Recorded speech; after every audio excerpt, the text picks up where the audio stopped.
விசிகாவை திமுக சிதைக்க பார்க்கிறது, அந்த கட்சி தொடர்ந்து இழுத்தடிக்கிறாங்க அப்படின்னு சொல்லிட்டு எதிர்க்கட்சி தலைவர் எடப்பாடி பழனிசாமி, அண்ணாமலை போன்றவர்கள் தொடர்ந்து விமர்சனம் செய்துட்டு வந்தாங்க. கூட்டணி குறித்தும் விமர்சனம் பண்ணிட்டு இருந்தாங்க. இதை எப்படி சொல்றீங்க? விசிகா சிதைக்கப்படும் அளவுக்கு பலவீனமான கட்சி இல்லை என்று நான் நம்புகிறேன். மக்களின் ஏகோபித்த ஆதரவை பெற்று நாளுக்கு நாள் வலுப்பெற்று வருகிற ஒரு மாநில கட்சி. அவ்வளவு இலகுவாக யாராலும் இந்த கட்சியை சிதைத்துவிட முடியாது. அதற்கு ஒருபோதும் விடுதலை சிறுத்தைகள் கட்சி இடம் கொடுக்காது. எங்கள் சுயநலத்தை விட, எங்கள் கட்சியின் நலன்களை விட, தனிநபர் நலன்களை விட, சமூக நலன்கள், மாநில நலன்கள், தேச நலன்கள் ஆகியவற்றை நாங்கள் முன்னிறுத்தி பார்க்கிறோம். ஆகவே மற்றவர்களுக்கு எங்கள் நிலைப்பாடு பலவீனமாக இருக்கலாம், ஆனால் எங்களுக்கு தெரியும் எங்கள் பலம் என்ன, பலவீனம் என்ன என்று எல்லாவற்றையும் கணக்கில் கொண்டுதான் நாங்கள் இந்த முடிவை எடுத்திருக்கிறோம். எங்களோடு இருக்கிற எல்லோரும் மனநிறைவோடு இடங்களை பகிர்ந்து கொள்ள வேண்டும் என்கிற விட்டு கொடுக்கும் உளவியலோடு தான் இதை நாங்கள் அணுகியிருக்கிறோம். மற்றவர்களை பற்றி எங்களுக்கு கவலை இல்லை. எங்களுக்கு இவ்வளவு இடங்கள் வேண்டும் என்று நாங்கள் அடம்பிடிக்கவில்லை, பிடிவாதம் செய்யவில்லை. மற்றவர்களுக்கு என்ன தரப்போகிறீர்கள் என்றெல்லாம் நாங்கள் ஒப்பீடு செய்யவில்லை. மற்றவர்களுக்கு எத்தனை தொகுதிகளை தந்திருக்கிறீர்கள் என்று நாங்கள் ஒப்பிட்டு எந்த விவாதத்தையும் நடத்தவில்லை. ஆகவே திமுக இருக்கிற இடத்தில் விடுதலை சிறுத்தைகள் கட்சி இருந்து எல்லாவற்றையும் நாங்கள் சீர்தூக்கி பார்க்கிறோம். திமுகவுக்கு அந்த பொறுப்பு இருக்கிறது, எங்களுக்கு அந்த பொறுப்பு இல்லை என்று நாங்கள் அதை தட்டி கழிக்க முடியாது. கூட்டணிக்கு திமுக தலைமை தாங்குகிறது என்றாலும் கூட அந்த இடத்திலிருந்து திமுக எப்படி எல்லாவற்றையும் அணுகுகிறதோ அதே போல விடுதலை சிறுத்தைகள் கட்சியும் அந்த இடத்திலிருந்து எல்லாவற்றையும் நாங்கள் சீர்தூக்கி பார்க்கிறோம். அந்த அடிப்படையில் தான் எங்களோடு பயணிக்கக்கூடிய எல்லோருக்கும் மனநிறைவான இடங்களை தர வேண்டும் என்பதையும் கூட நாங்கள் சுட்டிக்காட்டியிருக்கிறோம். ஆகவே இந்த முடிவில் யாரும் எங்களை வீழ்த்துவதற்கோ பலவீனப்படுத்துவதற்கோ ஒருபோதும் இடமில்லை. அந்த அளவுக்கு இடம் கொடுக்கிற அளவுக்கு நாங்கள் பலவீனமாகவும் இல்லை.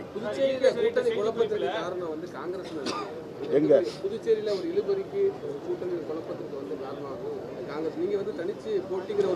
காங்கிரசுடைய அணுகுமுறையில் எங்களுக்கு ஒரு அதிருப்தி இருக்கிறது என்பதை நான் வெளிப்படையாக சொல்ல விரும்புகிறேன்.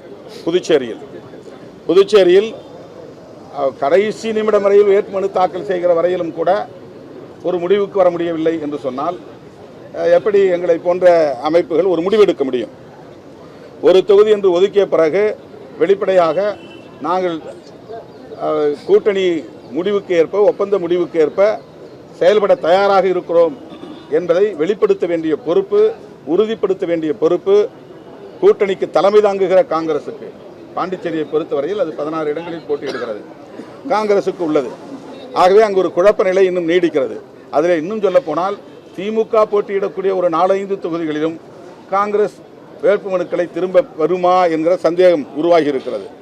அவர்கள் ஃப்ரெண்ட்லி ஃபைட்டிங் என்கிற பெயரில் நீங்களும் நில்லுங்கள், நாங்களும் இந்த 4 இடங்களில் இருக்கிறோம், யார் வெற்றி பெறுகிறார்களோ தேர்தலுக்கு பிறகு நாம் ஆட்சி அமைக்கிற போது ஒப்பந்தம் செய்து கொள்வோம் என்பதை போன்ற வாதங்களை செய்கிறார்கள் என்றும் கேள்விப்படுகிறோம். ஆகவேதான் எங்கள் தோழர்களுடைய உணர்வுகளுக்கு மதிப்பு கொடுத்து நாங்கள் தனித்து போட்டி என்று அறிவித்திருக்கிறோம். காங்கிரஸ் ஆட்சியிலே இல்லை, பல மாநிலங்களுடைய ஆட்சி இழந்திருக்காங்க. ஆனால் மறுபுறக்கூடிய பாஜக மாநிலம், பல்வேறு நாடுகள் மாநிலங்களாக ஆட்சி பண்ணுறாங்க, 15 வருஷமாக ஆட்சி இருக்காங்க. அந்த கட்சி கூட்டணிக்கு மதிப்பு கொடுத்து 10 தொகுதிகள் குறைச்சிக்கிறாங்க. ஆனால் காங்கிரஸ் அவங்களுடைய நிலையை அறியாமல் தொடர்ச்சியாக கூட்டணி கட்சியில் அழுத்தம் போட்டு தங்களை நிரூபிச்சுக்க முயற்சி பண்ணுறாங்கன்னு நினைக்கிறேன். இந்த கேள்விக்கு நீங்கள் காங்கிரஸ் தலைவரிடம் தான் விடையை எதிர்பார்க்க வேண்டும். இதை நாங்கள் கருத்து சொல்ல எதையும் விரும்பவில்லை. பாண்டிச்சேரி சொல்றீங்களா? இல்லை, பொதுவாக டெல்லியிலேருந்து தான் எல்லா முடிவும் எடுப்பாங்க. மாநிலங்களில் அது பாண்டிச்சேரியாக இருந்தாலும் தமிழ்நாடாக இருந்தாலும் இறுதி முடிவு எடுக்கிற நிலை தேசிய கட்சி என்கிற முறையில் காங்கிரஸ் டெல்லியிலிருந்து தான் கடைசி நிலைப்பாட்டை அறிவிப்பார்கள், முடிவை அறிவிப்பார்கள். காங்கிரஸ் தலையிடாமல் இருக்கிறது என்று சொல்ல முடியாது. காங்கிரஸ் தலையிடுகிறது. ஆனால் புதுச்சேரியில் இன்னும் ஒரு குழப்ப நிலை இருக்கிறது என்பதனால்தான் நாங்கள் இதை தெளிவுபடுத்த வேண்டிய தேவை இருக்கிறது.